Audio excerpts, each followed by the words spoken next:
Did you ever wonder how China is reshaping the geopolitical landscape in the West Philippine Sea without firing a single shot?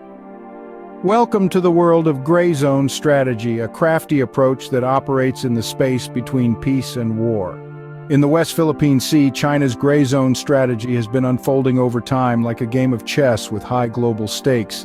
The opening move began with incremental encroachment. China slowly but surely asserted its territorial claims, building artificial islands and deploying military assets, all while cloaked in the guise of civilian activities such as fishing or maritime research. But the game is not just about physical moves, it's also a battle of wits and words.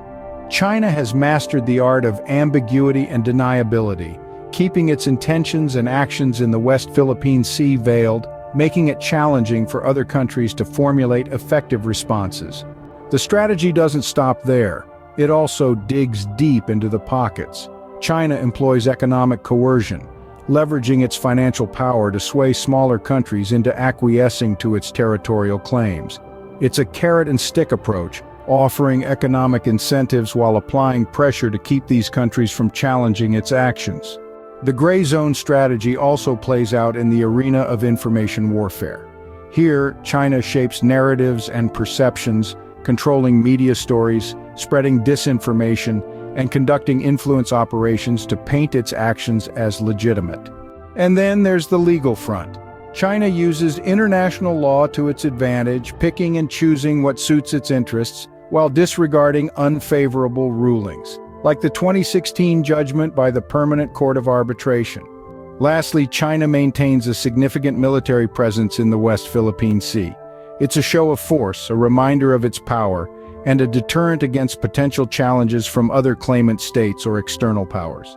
To sum it up, China's gray zone strategy in the West Philippine Sea is a complex and multifaceted approach. It's about gradually changing the status quo in its favor without provoking a military response from other countries. It's about achieving strategic objectives through a blend of coercive measures, economic incentives, and strategic ambiguity, all while sidestepping direct confrontation.